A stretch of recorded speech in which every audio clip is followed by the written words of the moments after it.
I'm interested in how we weave the future into existence. Like there's always that story that we could default to, but the game is to not collapse into it.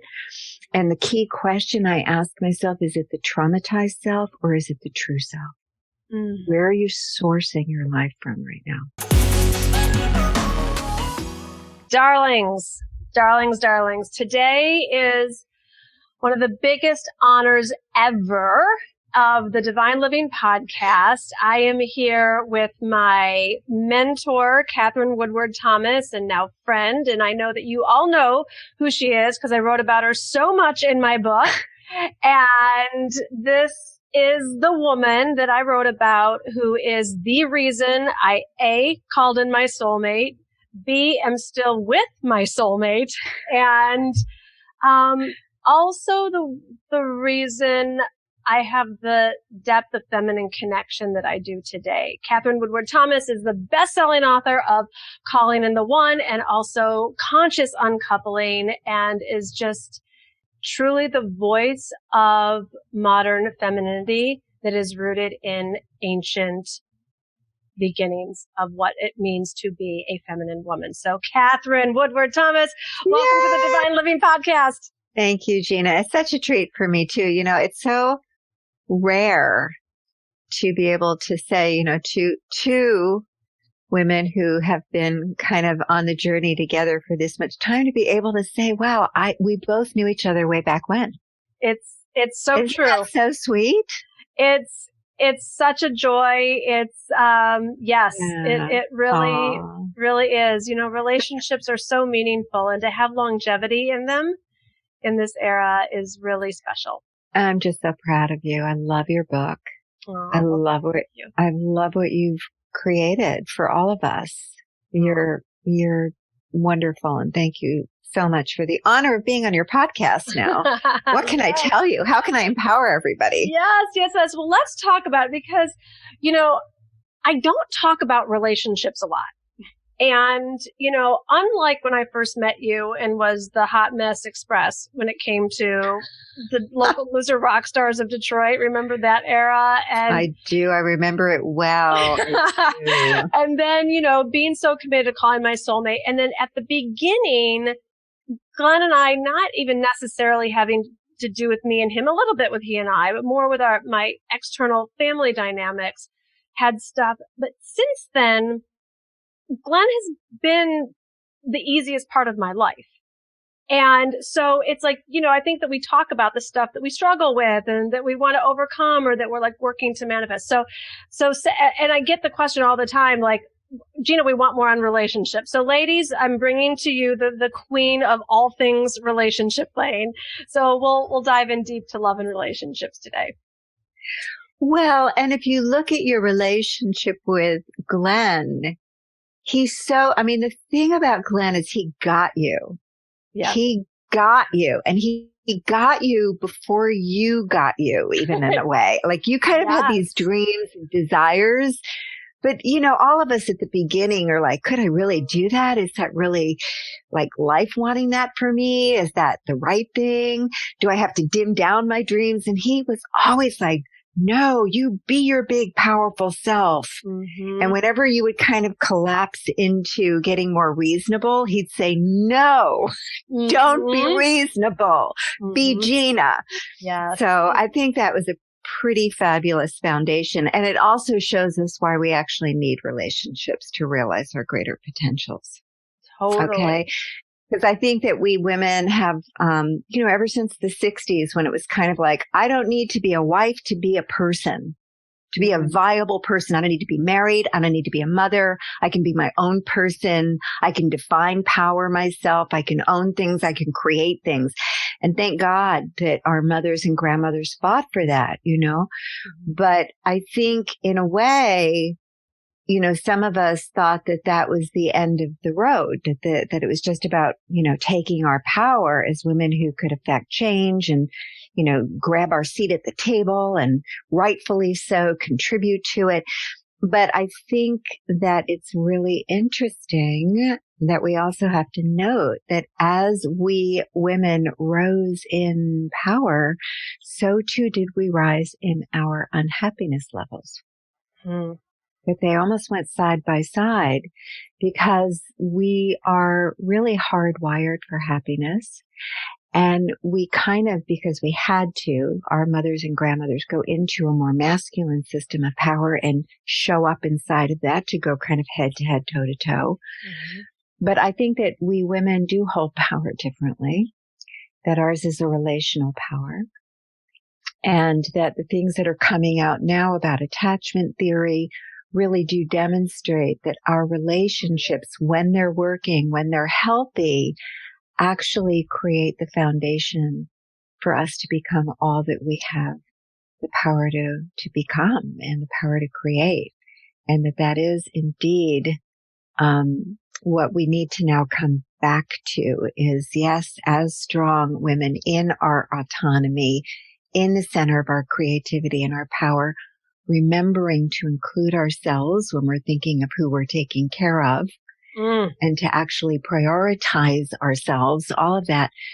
But it's to not throw the baby out with the bathwater anymore. It's to recognize that we are the ones now who are recalibrating the rules of relationship, and looking at what the wonderful Polly Young Eisendrath, who's one of my favorite psychotherapists now that I'm now learning from and following myself. She calls it love between equals. And she reminds us that never before have we been at a time in human history where we want so much from relationship, we're expecting so much from relationship, but that it's a shift in power dynamics where it's really love between equal partners. And so it's pushing on us to grow now the skills that would allow that to happen. So, part of what I'm excited for you is that you have created that with Glenn. And it's not been a straight shot. I know you guys have really worked at it. I want to come back to that, but when you said relational power, like everything inside of me just like lit up. Let's talk more about that, because I know we sort of in this community, we know that masculine is about I and feminine is about we. So I'm feeling like this is the feminine sourcing of, well, here, I'll let you talk. Like, what is relational power? Well, it's the difference between power over versus power with.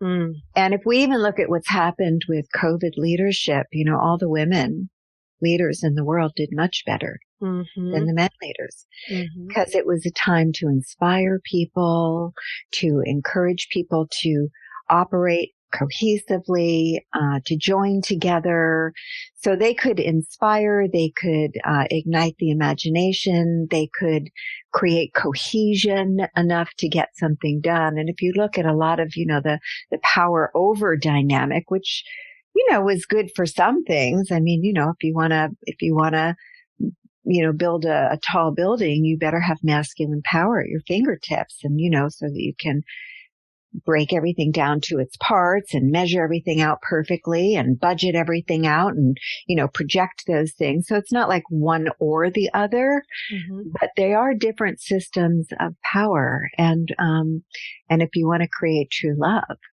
or you want to actualize your potentials, things that you can't necessarily, project on a business plan, you really need the power of magic. So you need the power of being able to sense into the possibilities even in the field. So it's your relationship with life and how you hold the possibilities that are present and how you navigate those possibilities.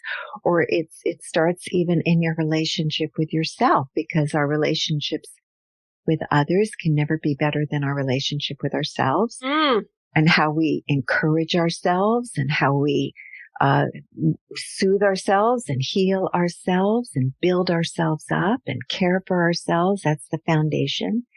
And then, of course, the power of collaboration, the power of what we can create together. Very different than I'm the boss and the dictator and you do what I tell you to do. And more becomes possible when we're together. So it really is a different system, and it's more of a life affirming system. And I think it's a more fun system. For sure. I mean, I've seen, not to get it back to career topics, but I've just seen so much. The more I've been in collaboration, it's like the list has grown, the money has grown, the fun has grown, the community has grown. Like, it's all so much easier. So what advice do you have for women who are thinking like, well, Catherine, this sounds great, but can I really trust it? Can I really trust it? Because we've been so programmed that you need to work hard and you need to figure it out by yourself and not be a burden to others. It's like literally counterintuitive to everything that most of us have been taught our whole lives. I think that's really true. So that's now what we call the inner glass ceiling. Ooh, say more. Well, the beliefs that we have, that the value of who I am as a woman is valued by two things.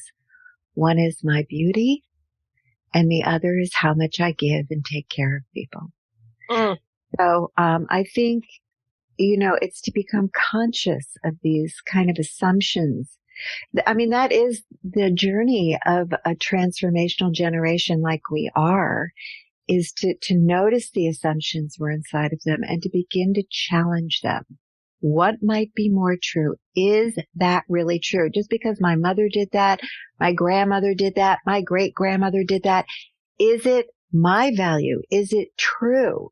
Is it what life needs from us right now?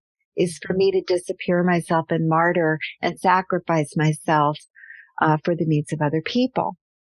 Or is there something else that's coming into the manifest world, which is, the role model of a woman who's standing in the fullness of her power, who's advocating for what's life affirming and good on this planet in ways that reflect our values, that have integrity with our values, and allow our children to witness that, and to begin design family systems where you're kind of, playing with the roles. You're bending the roles and the rules of how we thought things should be. Sometimes it's hard for us to get off it. A lot of us were raised with this idea that, well, the men are supposed to earn more money than me. Well, that was one of the things you worked with me so beautifully. It was like, I could not get past the fact, and Glenn doesn't always love the way I tell this story, but I think it's true, so I do. Ladies, in case you think I married this older, wealthy man, I wish. I got nothing around that. He is older than me, but when we married, he was not wealthier than me. We were both broke. Okay, let's just be real.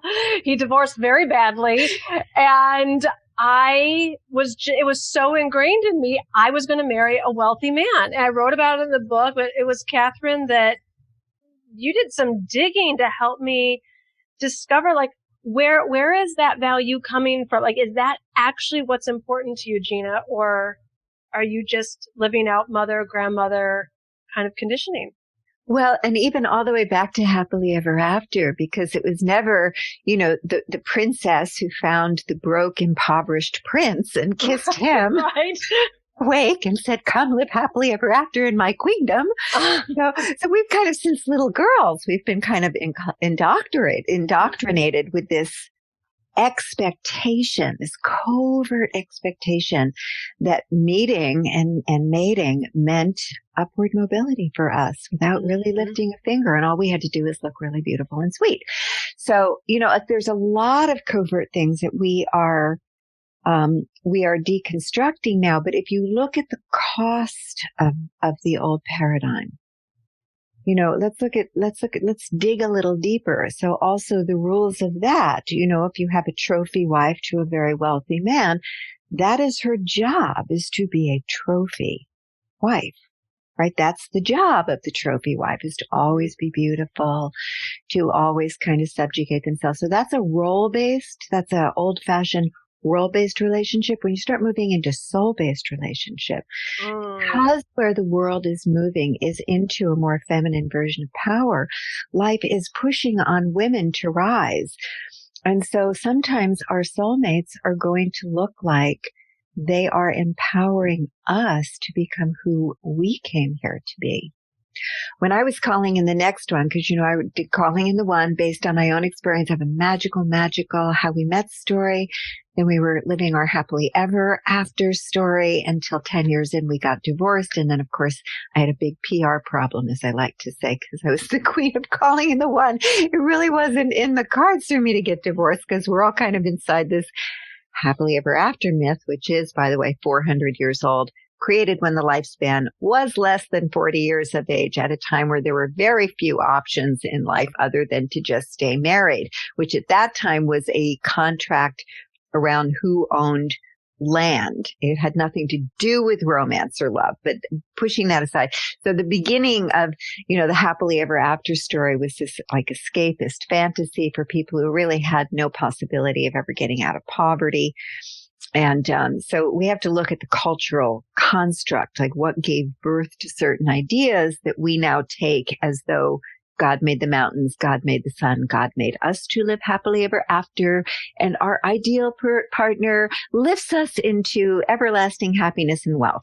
Okay, so we're deconstructing some of these things. We're saying, what does the world need right now? The world needs us to come and contribute our gifts, to contribute our creativity, our greatness, our love, to create businesses that are reflective of our love, that are serving the life process, that are sustainable so that we're guarding our grandchildren's grandchildren. That's what the world needs right now. So it is a relational form of power. And sometimes it's going to look like men don't have as much money because, guess what? The reason why women are leading the way right now, I don't know. Is it nature or nurture? I don't know. Are we born this way? Were we just given, all this time to work on ourselves where it wasn't looked down upon us because we weren't producing immediately? But men have lived in that world.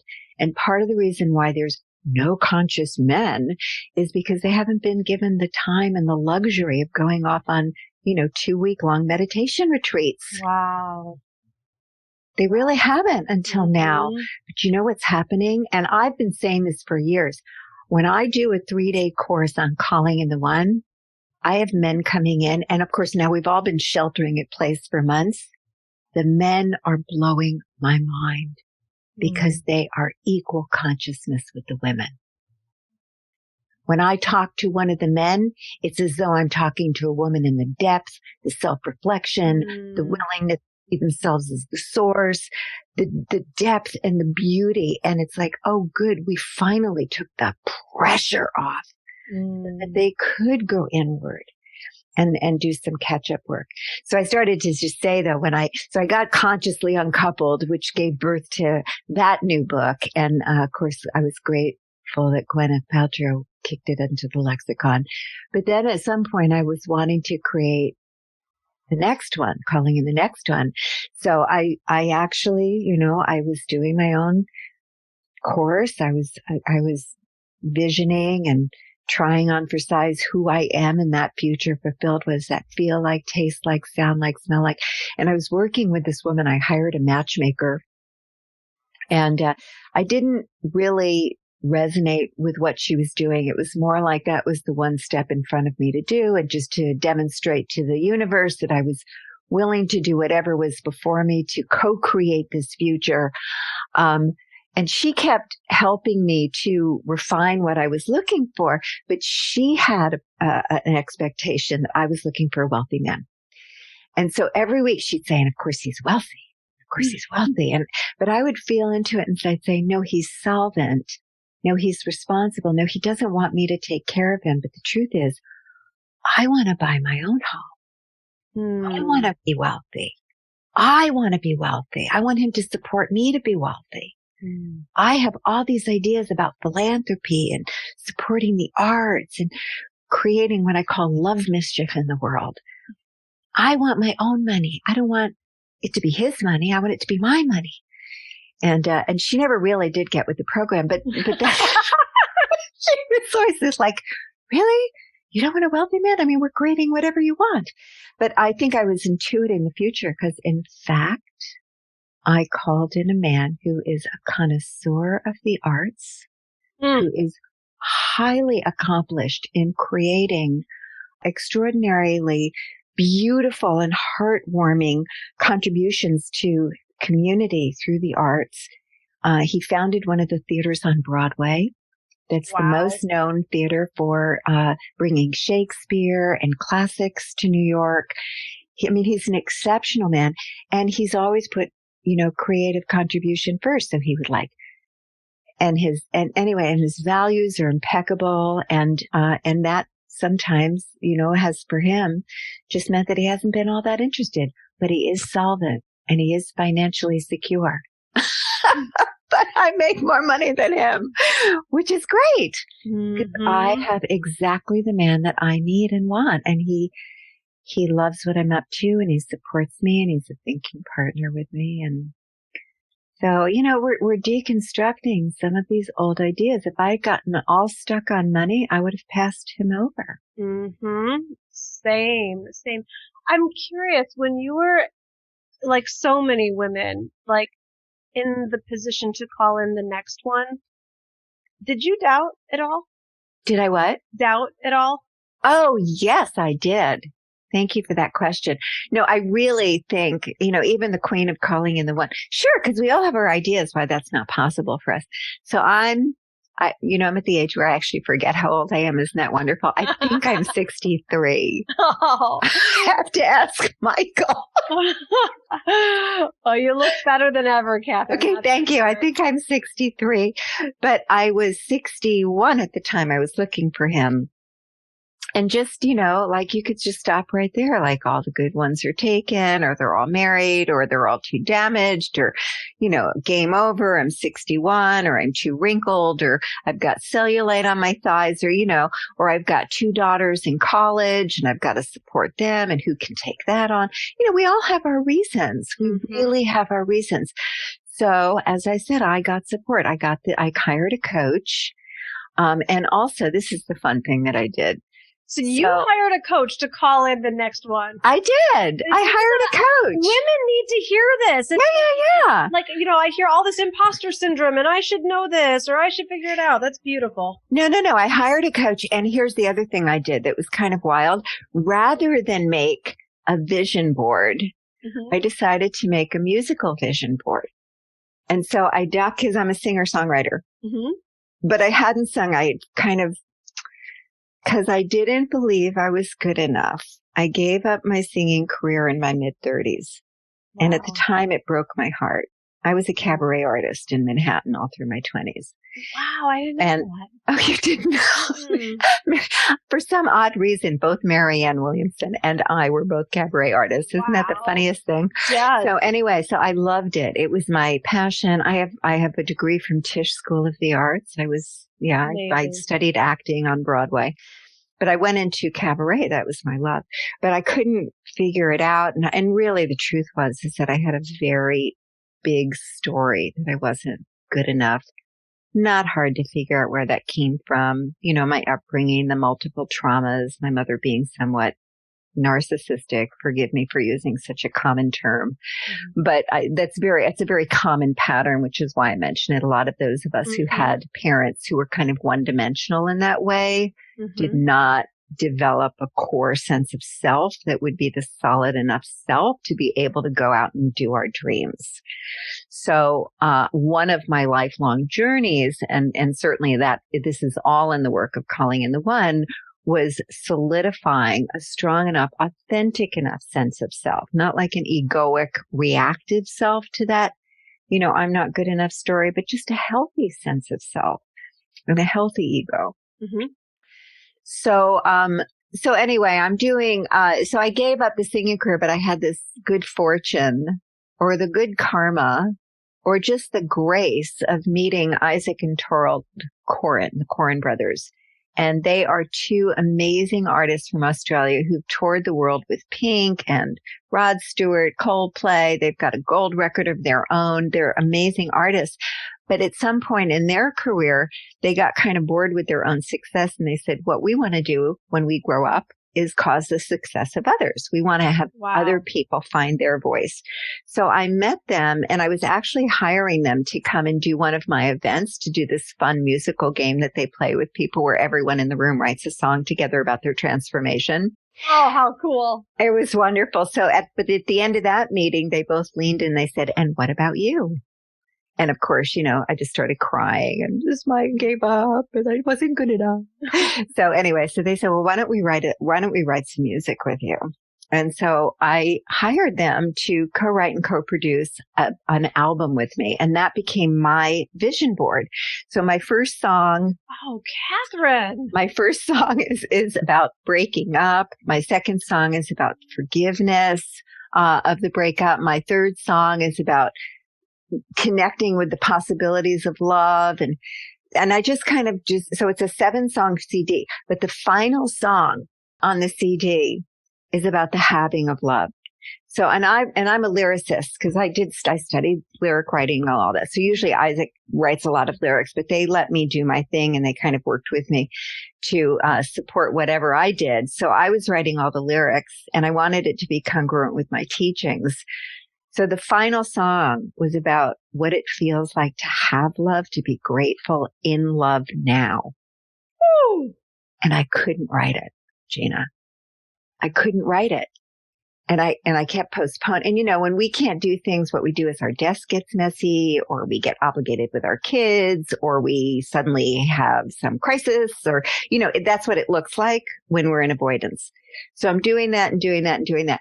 I finally call Isaac. I said, "Look, I think I'm not writing this because I actually am not, and I have no possibility around this." Wow. And he said, "Okay, well, tell me. And so I just kind of poured my heart out about being 61 and, and I had we all have our thing when we go out on dates and stuff that, I know because I work now with thousands of people doing this. So I know we all have our version of this, but my version was, oh gosh, it just scares people when I tell them I wrote Calling in the One. Because I've had guys say things like, "Well, I'm not your next one. Don't think of me like the one." Like that kind of like, really? You had to say that? That was so unkind. Okay. But so I tell him all this stuff and he's listening with this deep love. And he says, "Well, tell me why it is going to happen." And so I start telling him that story. And as I'm saying it, he says, "Okay, I think you can write it right now." Yeah. And I said, "Yep." And I got off the phone and I started writing this song.